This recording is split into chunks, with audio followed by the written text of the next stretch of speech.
into the project I'm about to discuss with you all today. My name is Rachel Pickard, as Dr. Murphy introduced, and I am a settler who was born and raised in the Okanagan. I am currently an undergraduate research assistant with the SpokenWeb team and through the AMP lab, and I am an undergraduate student who was the recipient of the Faculty of Creative and Critical Studies Undergraduate Research Award, which provided me with the funding to complete this project and the presentation that it is about. I would just like to make my own quick land acknowledgement as well before I go on further into my presentation. As Erin stated, this presentation is happening on the unceded, unsurrendered, ancestral and traditional land of the Syilx Okanagan Nation. My research project was not only completed on this land, but is largely about this land and the Syilx Okanagan peoples. This project and presentation, therefore, would not have been possible if it were not for the ongoing stewardship of the Syilx Okanagan peoples in the Okanagan. And this project and presentation would also not have been possible if it weren't for the incredible support and guidance from my co-supervisors, Dr. Emily Murphy and Dr. Carrie Charnley. Despite the several obstacles that came up over the summer while I was doing my research, they dedicated a great deal of time, energy, and patience to supervising my project and guiding much of my learning. I would also like to thank the Special Collections and Archives team for their amazing support, and of course the AMP lab, not only for hosting me in this presentation, but for supporting my learning with audio archives and digital tools. So for this presentation, I will be giving a brief introduction to my project, what it was about, what goals for this project were, and then I'll be going into AudiAnnotate, which is the digital tool I used, how I used it for my project, and then I will be able to give everyone a bit of a tour of my project afterwards. So over the summer, I conducted research on the Pocket Desert phone, which are housed in the UBCO Library Special Collections and Archives. And in particular, I did a focus on the Pocket Desert radio documentary that was first aired on CBC Radio's Ideas segment in 1995 and again in 1996. The research was focused on highlighting and investigating the significance of oral histories and audio archives in the Okanagan, especially in relation to the unique and diverse ecology and climate of the Southern Okanagan in particular, which is dubbed as the Pocket Desert, the importance of the land to the Syilx Okanagan peoples, the roles oral histories and storytelling practices have in relationships to the land and each other, especially in regards to Syilx traditional ecological knowledge, the relationships oral histories and audio archives have with time, the ongoing legacies of settler colonialism, and the intersections in between. So to present my research and findings, I created a multimedia digital edition using the digital tool AudiAnnotate, which I'm happy to be getting into more soon. So the goals of this project were to highlight the importance and relevance of oral histories and audio archives in the Okanagan, specifically by emphasizing the meaning that can be created with sound, especially in relation to non-sonic mediums such as written text, troubling the colonial and Western prioritization of visual text and archives, highlighting Indigenous voices, especially Syilx Okanagan voices, and the importance of chaptik, which means oral stories. And this is in particular to maintaining and sustaining relationships to the land and each other, and in maintaining and sustaining traditional ecological knowledge over time. So, and finally, the goal was to present an example of how sound, oral histories, storytelling, and audio archives bring knowledge and information into the present and the future, and reveal patterns of ongoing legacies. There was a lot I wanted to cover in this project, especially this one that delves into sound and audio archives based in a specific region and the land of the Okanagan, which is why I eventually used AudiAnnotate to present my research. So why AudiAnnotate? There are four main reasons why I chose to use AudiAnnotate for this project, besides the fact that it sounded absolutely amazing. Firstly, AudiAnnotate allows users to, as the name implies, annotate audiovisual items without altering or interrupting the recording. And this was especially important for this project for two key reasons. One, taking an archive, reproducing it, and altering it, especially to fit, in this case, my interpretations of my research into it, is a totally different scenario than, and that may or may not be appropriate or allowable by the institution the archive is held in, or allowed by the people involved in the archive. This is particularly important because the Pocket Desert Fonds included the voices, stories, and traditional ecological knowledge of Syilx elders, knowledge keepers, and community members that I do not have the right to or consent to re-represent any more than they already have been placed in the documentary. And then as you can see to the right in the image there, the annotations are listed below the audio recording, and I have them sorted in order of how early they come in the documentary. These are shorter annotations, so you can see more at the same time. I do have much longer ones, but you can also see how you can like categorize the annotations using different layers. AudiAnnotate allows you to sort through the annotations by time, alphabetical order, index terms, and what layer they are. I do not have an index terms for my project, that was user error, but I tried to categorize each annotation by the appropriate section of text they are primarily about, which I will be getting more into in a bit. And if you wanted to see all of my annotations for oral histories, for example, you can click on the small arrow, it's a bit faint, but next to the layers title, there's a small arrow. And if you click it, all of the annotations about oral histories will show up at the top, and it makes them easier to find and navigate. Another great part about AudiAnnotate is that it allows you to annotate audiovisual items as well as include accompanying pages of text, images, photos, and links. Some concerns I had with the actual presentation of this project in its early stages especially were how I was going to represent the research on the importance of sound and audio recordings when most of the materials I was engaging with were texts. Especially when thinking about how listening may not be an option for some audiences or when academic writing is not accessible. I felt it was incredibly important to spell out my thought processes and interpretations as best as I can, and in as many ways as I can to both help position myself as a settler undergraduate student doing this research and to try and evoke further questions and thoughts from the viewers. The idea of having a multimedia digital edition that was available online seemed to make the best way, but then it became more about how I was actually going to make and host a multimedia digital edition. And then I was introduced to AudiAnnotate. In the images to the right, you can see a screenshot of the different sections I have, which are also represented and reflected in my annotations. And in the image below that, you should be able to see, sorry, it's a bit small, a green circle highlighting a link that is embedded in my project that takes you to the AudiAnnotate homepage. You can also see how I included a heading and included a numbered list. In the third image furthest to the right, you can also see a collage I made using photos I had taken in a Syilx to highlight a lot of the themes and messages I was trying to make in the surrounding paragraphs of text. AudiAnnotate also provides numerous ways of presenting my research and representing the Pocket Desert radio documentary in ways that I found personally really important, and I think stay true to communicating knowledge and information in as many ways as possible. Thirdly, AudiAnnotate is a digital tool that works using GitHub. And if you're like me not that long ago, you're probably asking, what is GitHub? It is an internet hosting service for developing software and building repositories. This creates a platform for users of AudiAnnotate to work collaboratively or individually on projects that can be stored and maintained using their own account. And as you can see in the first image on the right, that is what my project actually looks like on the GitHub page with a direct link to the project through AudiAnnotate just below it. This also means that users can go through at any time and make any changes to their projects, whether it is to add or remove parts, or even just to go in and make smaller edits. And this is something I found really, really important. And I think it's really important for this project because as the creator of this project, I wanted to make sure I was able to change it and make edits whenever I needed to. Say, for example, if I accidentally used language that is inappropriate and causes harm, or if consent from one of the people who were involved and featured in the archives or that my project is revoked.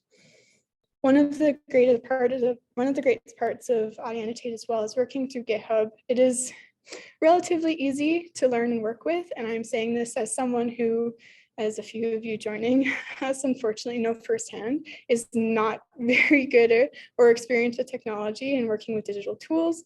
Luckily, I came into this project after taking a course with Dr. Murphy, where I learned how to encode using TEI and XTML, which gave me quite a bit of experience working with digital tools, and I think did help me a lot when trying to navigate GitHub in the first place. However, I also found that GitHub was relatively easy to navigate and learn how to use as well, like on its own. In the bottom image, it's a bit small, but you might be able to see that I used like hashtag or pound symbols to make the headings and subheadings for my project, and use underscores to italicize the pocket desert. And these were some things that I literally learned by playing around and Googling things online. And lastly, as I've touched on before, AudiAnnotate provides ways of making projects publicly accessible. And I'm not just talking about it being available to the public, but also by providing numerous options of presenting and working with projects. Like as discussed in the previous point, AudiAnnotate uses GitHub, which is fairly easy to learn and navigate. Even if you're not very techie like me, or even if you have very little technical or academic experience, one thing I really appreciated and have as a note for the future is that many AudiAnnotate projects use annotations as a way of providing transcripts for the audio material. And this could actually allow for people who may be of hard of hearing or really just appreciate seeing what they're hearing to engage with the audiovisual items as well. Again, AudiAnnotate also provides several ways of presenting research and knowledge and information through audiovisual items, images, text, and links. If you are able to see the project's main page on AudiAnnotate in the image below, you might be able to see the blue arrows pointing up and down. And if you click on those arrows, you can change the order of your items and pages. And this was something I really appreciated. For example, when I originally put the radio item with the pocket desert recording at the end of my project rather than as the first option after the introductory material, and then ended up wanting it at the beginning. And AudiAnnotate projects are all given a direct link, as you can see just above the image there, to the introductory portion of your project, but you can also see other projects easily through AudiAnnotate's homepage. So now I get to take you all on a tour. There might be some technical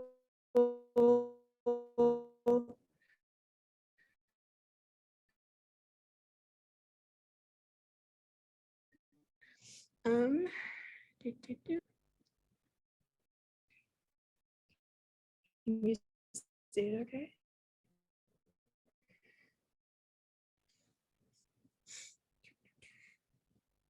Okay, so when you click on the link, this is where it takes you. This is my introductory material for my project.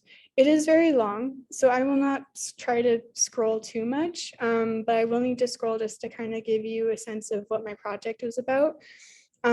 If you click this link here, it just takes you right back to the original homepage, and I'll be able to demonstrate that in a moment. But here you can see I have my introduction header, and I also was able to add this little published part once it was actually fully up and running. So that was a nice little thing I could do after I'd already made the page.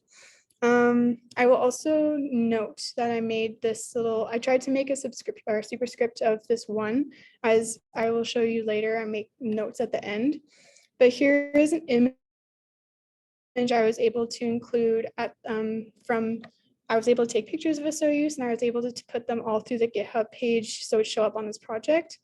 Made a little caption, and then subheadings that describe different parts of the project before we actually delve into the different sections. This is what I was trying to show everyone in the green circle. There's a link that goes right to the AudiAnnotate page on Hipstez. And then I have like a numbered list here. If you scroll down, there's a bunch of different lists and different headers. I described why I did the multimedia digital edition. And if you keep scrolling, sorry, I don't mean to make everyone dizzy. But at the end, I have listed all my notes. So as I mentioned before, these I just wanted to have so I could clarify why I was using these terms and why I was, in this case, I used it in uppercase. Same with insertion. And I have my references just for this section, but I will also be able to show you my full reference list at the end of this presentation. And then at the bottom of my introduction here, I have all of my sections pretty much laid out. So you can go through and read my introduction, and then you have a sense of what you're looking for perhaps, or you know kind of where to go and how to explore it. So now I'm going to take you to, if I click this link, it will take you to the Pocket Desert audio recording. So this is the digitized reproduction of the Pocket Desert radio documentary. And as you can see here, all of my annotations, even the large ones, are listed right underneath with their timestamps and with categories. So for example, as you may have noticed, this one is annotation 2.1, and you're probably wondering, why is it at the beginning if it's annotation 2.1? Because this was the first annotation to be made in the radio documentary, and I made all the annotations categorized under the equivalent section they belong to. So this one is tagged as ecology, climate, and land, and this one is supposed to go to section 2, which is about the ecology, climate, and land. And I'll just demonstrate here. You can also change the time. So now it goes from latest in the documentary to earliest. You can also make the annotations go in alphabetical order. So now it's starting with annotation 1.1 instead of annotation 2.1. And then you can sort it through. And then with layers, you can go, and now you have all of the annotations for audio. And then you can switch it up and do all of the annotations for Syilx relationships, for example. Now, I'll just give you a quick glance. This is the last section, so section 4, about the importance and relevance of oral history, storytelling, and audiosonic mediums. And you can see I have put my sources in the actual text using MLA formatting, but I've also bolded the annotations just so they're easy to see. And that way you can kind of go back to the radio documentary to actually listen to what I'm referring to or what the text is talking about. I also do that with sections. So here I have the section 3.2 bolded, because one of the other things about my project is a lot of the different categories I made were very interdependent and interconnected. And it was actually really hard to try and find a way to divide them up into sections that were easy to navigate. So I wanted to make sure that I was able to reference the sections and annotations within other texts that might not seem connected at all immediately. And the other part about AudiAnnotate and GitHub that I really appreciate is, as you can see, they actually allow you to use special symbols. I was a bit worried that it would be like some other keyboards that don't really recognize, like we have the symbol that looks like a small W and the symbol that looks like an L with a loop through it. And then similar with Tamik, we have the smaller W, and it was really important to have the actual symbol show up. So settlers like me could see how they were actually spelled. And if you look through my project, you'll kind of get a glimpse as to why Insocian language is very important in understanding the land, because they actually evoke imagery with the word itself. Like Tamik, for example, and as I will show down here, is supposed to, according to Dr. Jenna Armstrong in her dissertation, Constructing Indigeneity, is supposed to kind of evoke an image of a bunch of strands coming together and coiling and winding to form one strong big strand that's constantly going towards the future. And I tried to illustrate that here. I made like a collage of different pictures of the landscape in Histories that I saw, and I tried to kind of draw an image of what my interpretation of Tamik was. And so then if you go down here, you can see all the references I made specific for this section. And then I have this full reference list. So if you're looking for a particular reference, but you're not quite sure what section it is in, it's definitely going to be in here. And then, yeah, if you click, it brings you back to the introduction. So thank you so much for listening to my presentation and for joining us all today. I will pass it back to Erin, and as we conclude and get ready for the Q&A.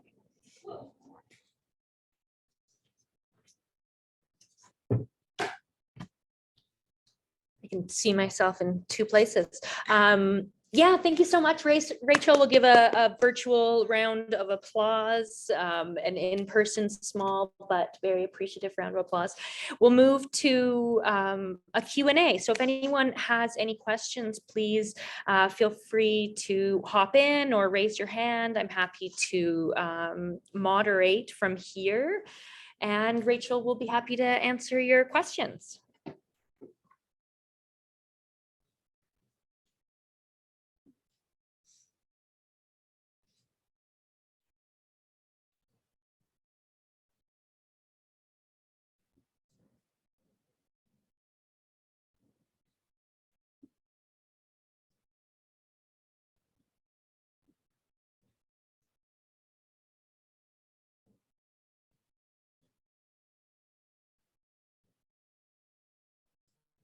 Okay, Emily, go for it. As always, I'm happy to kick it off if you like. In the process of putting this this project together, and I know because you and me and Dr. Charlie were working so closely together on it, right? One of the things that you came across a lot and that you also like dealt with really admirably were these like big conflicting understandings of like what you could republish, right? And you've kind of referred obliquely to it in your presentation where you were talking about what you have permission to share. But I wonder if you can kind of maybe reflect a little bit on how you came across those systems of ownership, right? One of them was the Indigenous protocol around the content that you were interested in. And then the other one was like the unwieldy intellectual property rights of CBC. And then it strikes me that you're working in kind of a third category, right? Where you are, you're publishing in an open access context, yeah. But then that doesn't necessarily mean that the protocols of either of the other two contexts that you come across are erased. So my question then is like, can you talk a little bit about what that means for you to be doing this like student research driven work in an open access context? And are there things you would do differently? Are there things that that you learned, or the things that you were surprised by? Yeah.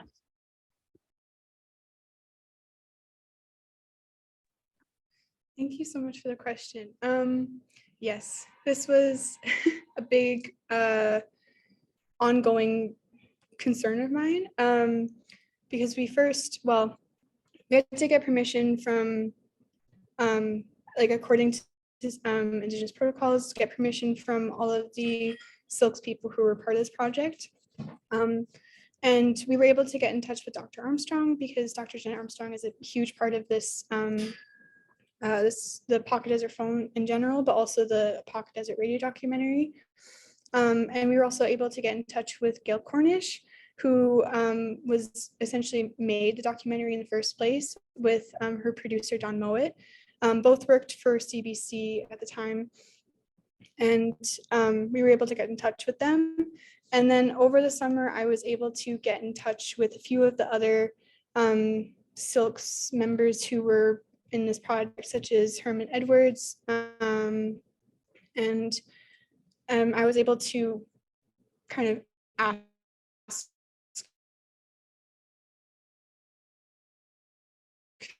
and give them a bit of this project to be reproduced and put online. And to also like let them know that if anything changes, please let me know so I can act accordingly. And if you want me to remove something, or if you want me to rephrase something, if you want me to add something, I can do that.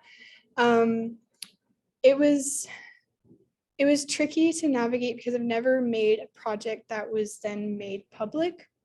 And I was really worried that I, as a settler person, would not be able to actually uphold the protocols correctly, or I wouldn't understand the depth of the protocols. And so I wanted to make sure that I was doing everything I could to make sure that everyone was informed of what I was doing, made sure that they all had access to see the document before I made it public, make sure that they can let me know if anything needs to be changed. And when it came to CBC, I reached out to CBC early on before, because like I think a month or two into the summer while I was working on the project, Gail Cornish was able to provide more documents and documentation to the actual fonds itself, including the, sorry, I'm trying to remember the name of it. I guess it was a copyright sheet that said that it essentially belonged to her, or that she was the person who could say if it could be reproduced. It was like under her name, so I didn't actually have to ask CBC for permission. But before then, I had reached out to CBC and they were trying to get me to pay for the copyright, especially because it was being reproduced online. And except then I didn't hear back from them. And even after multiple check-ins, I still have not heard back from them. So luckily, I just needed to ask Gail technically for permission, but then also needing to uphold Indigenous protocols and making sure I could get the permission from those who were featured, and making that like ongoing consent. So I'm not just like putting it online and then being like, but you consented. And just trying to make sure that I'm maintaining a respectful relationship with them. And I'm also continuing to do work to understand where I stand as a settler doing this work, not wanting to cause any harm, but also wanting to make this documentary that was made public originally accessible to this day, because of the problems that are in the documentary still continuing to this day and still being a huge problem that I don't personally think a lot of people are aware of. And then trying to make it so people can continue to engage with these conversations, but also maintaining the respect with everyone who is involved. I hope that answers the question.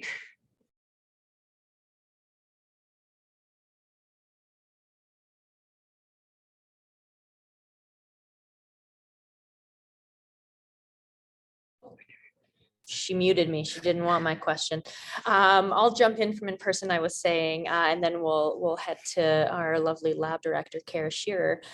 I'm wondering if after using this tool, if you are envisioning other projects or other ways that you might take this newfound digital skill and do something other than this.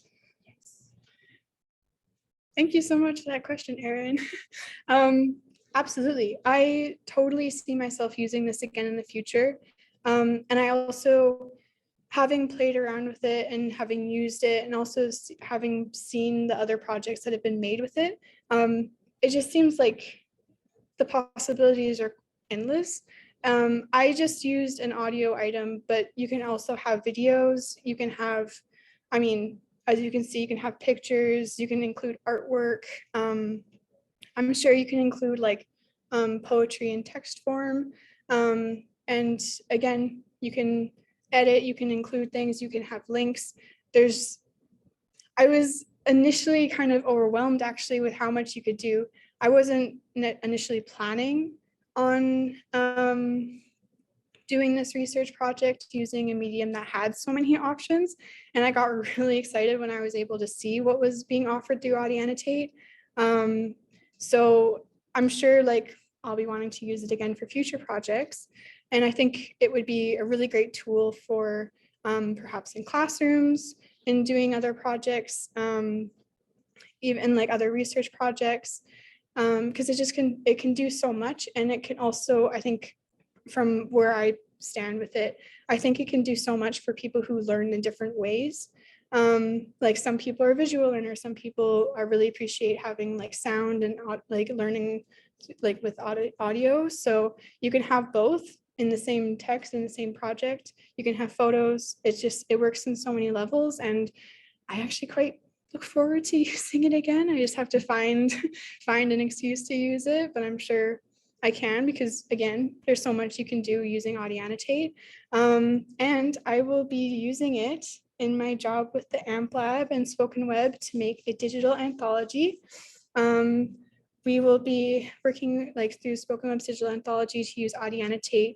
We're focusing on poetry. I'll be working with Canadian poet Daphne Marlatt, and we're going to be comparing two readings of hers and using AudiAnnotate to kind of find the differences and just highlight the research around differences of time and feminist theory. And I'm really excited for it. Okay, Karis, why don't you pop in? Great, thanks so much. I just wanted to start by saying congratulations, Rachel. This is such an incredible project. And it's really nice to hear you talk about it in this context. I think one of the things that I think is so compelling about this project is not just the content that that we're seeing on the screen right now, but also the ways, the way that you responded to Emily's question, Dr. Murphy's question about protocols and data stewardship and permissions. And I wonder if that work that you've done and that careful thinking you've done as a settler scholar in relation to Indigenous knowledge and cultural production is actually something that's really important to send back to AudiAnnotate, the AudiAnnotate team at UT Austin, where this tool has been developed. Because I think one of the premises that they were thinking about, and I see that Zoe Burstein Illingworth was here, who is one of the postdoc assistants on that project. I think one of the things they were thinking about was just the wide applicability that you could take this tool and annotate anything that's available on the internet. But one of the things that your project has pointed to is actually that there are some really important protocols and thinking, even if something is on the internet, about how you interact with it as a settler scholar. And so I wonder if that actually one of the outcomes here is summarizing that and sending it back to the AudiAnnotate team so that it can be part of that kind of process, can be something that is built into the training around the tool itself. Yeah, absolutely. Thank you so much for bringing that up, because yeah, that was I kind of touched on this a little bit during the presentation, but that was definitely a concern that I had when making this project, because from my understanding, a lot of options to have my project on a platform and made publicly accessible, I wouldn't necessarily have that much control over it, and I wouldn't be able to fix it once it was out there. And being able to have work through GitHub, which is under my own account, and making sure that I can go is just, I think is really important to me. And it also, I think it's really important because if it kind of holds me accountable to making sure I'm actually doing the work to make sure I'm upholding protocols and make sure I'm respecting the consent and permissions I was given. And I think with AudiAnnotate, having that control is really, really important, and is definitely something that I think can continue in further conversations. It's definitely something that I would want to pursue, especially when a lot of the documentary and a lot of the things that are part of my project are quite sensitive. And I think it's important to just constantly be aware that at any time this could be something that is too sensitive to have. Someone might not want it made public anymore. And then with AudiAnnotate, using it through GitHub, you can go through and make those edits. And it's also, you can constantly share it. So once I've made the edits, I can send it back to the person and they can give me the okay, or they can say, actually, I want it changed more or in this way. And then I can just continue to check with them. And then if anything, if I am causing too much harm just by having the project, it can be deleted. And it doesn't mean that it'll still be accessible, it'll be gone, and then it won't be a problem. And I think that's also really important because up until then, it'll be made accessible to anyone who has the link essentially, or anyone who checks out AudiAnnotate. But you can also make sure that it can be taken down whenever, it can be changed whenever, and versus having it in some repository where you're not quite sure what's happening to it, or having it published and not being able to edit it. I think when asking and giving everyone kind of an insight as to what my project was about, and then like letting them know that I can change it anytime, I could see that they were really like excited and relieved about that, because I said, like, I will send it to you before it gets published, but I will also send you the link so you can see how it looks on the actual project itself. And I know, like, Gail Cornish, for example, she really appreciated the fact that I could go through and change things even after it's been published. I could go through and reword things or take things out, just in case over time something changes and they would rather not have it up and made public anymore. So yeah, I would definitely want to pursue that with AudiAnnotate if that's something that can be discussed further, because I think it's really important. It's something that a lot of platforms don't necessarily offer, especially when it comes to audiovisual material. So thank you so much for asking that question. I hope I answered it okay. You did, and I thought if I could just add one more kind of thought. Yeah, to Madeline, please go ahead. Erin, could I just finish my thought? Sorry, can you say that again, Karis? Yeah, I was just going to add something to what Rachel was saying just now. To I think one of the things that you've pointed to in your comment, Rachel, and you're answering the question, is that it's not only important for AudiAnnotate, but also for like supervisors and the university to anticipate that the project is actually an ongoing relationship with community, and that, you know, that withdrawing consent or requesting revision at any time means that it's not a discrete project that is published once and everybody walks away from it, but that maintenance of it beyond perhaps when you graduate, that there's a role that supervisors and the institution that award plays in being ready to maintain that relationship and be responsive to the community. So thank you so much for pointing that out. Thank you. Madeline, go ahead.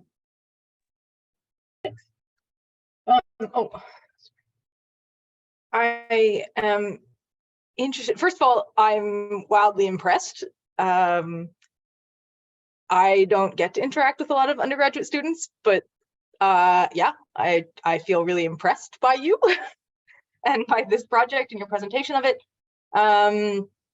I am curious. So I'd like to sort of shift ever so slightly into a discussion of accessibility, which you brought up. And I think a lot in my own work about alt text. So the text that sits behind the photos that would be accessible to someone using a screen reader and read aloud to them to describe what's in a photo. And I'm curious, if, you know, having not Googled this prior to asking the question, if there's an alt text mechanism within AudiAnnotate, and B, what your thought might be about, because I saw this photo that you have here on the screen. There's a caption, sort of loose description of what's seen, but as we think about describing images of land, how that too is a re-representation of, yeah, well, I'm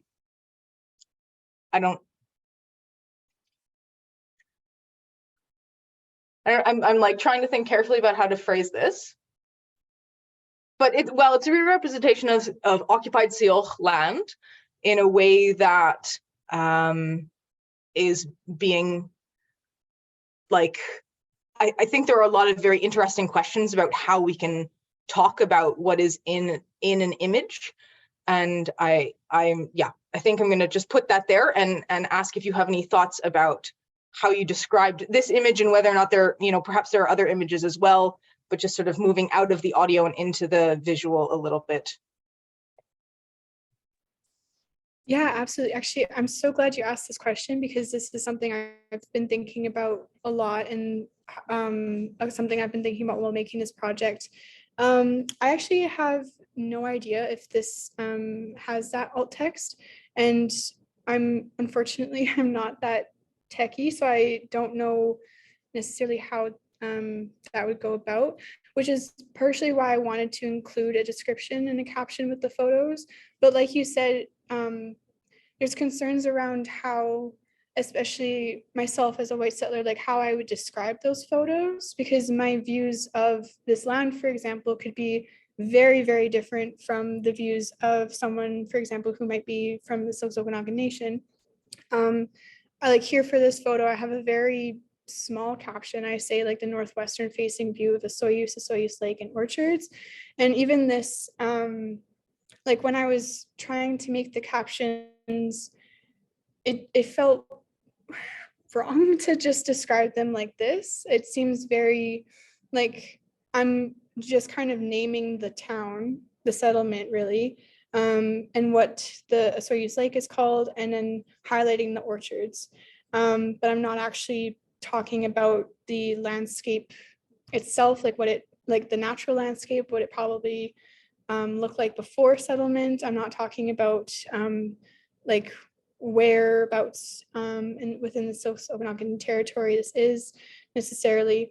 And I think this is something I definitely want to continue actually doing research on myself and engaging with ideas and I guess epistemologies from the Syilx Okanagan Nation, because like for myself, I think this caption is very colonial.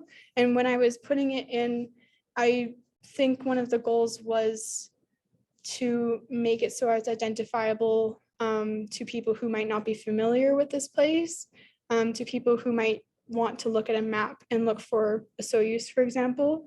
But even like maps aren't, their names are very colonial in nature. They don't, like, you won't look up a map and see where the Syilx Okanagan Nation is. So in that way, like, I can see how my own settler perceptions are coming out in this project and how it can cause harm in that way. And I think I really appreciate you bringing up that point, because it's something I wish I had more time to look into, and something that I'm still trying to navigate myself. And I'm hoping as I kind of learn more, I could perhaps go through and start perhaps like adding to this caption or taking away this caption, thinking about like what it means to name things by like what they've been colonially named by settlers versus what they might have been named by Syilx Okanagan peoples, for example, what that might mean to get rid of the colonial name or keep it, and just kind of trying to navigate that kind of information, I think is something that I really want to focus on, and hopefully I can improve this project over time as I learn more, which is also something I really appreciate with AudiAnnotate. I can actually go and do that. I can change things. And then also I can, like, at the top here, I say that I published it October 25th. I can go through and maybe say that it was edited at this date, maybe even clarify what I edited. So I really like the possibilities, and I'm really, really glad that you brought up this point, because this is something I still see as a fault in my work that I'm hoping I can make amends to as I continue to learn and engage with these topics. So thank you so much. Thank you for your answer.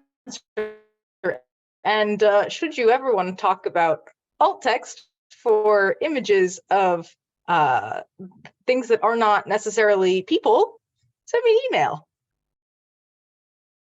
Sounds good. Thank you.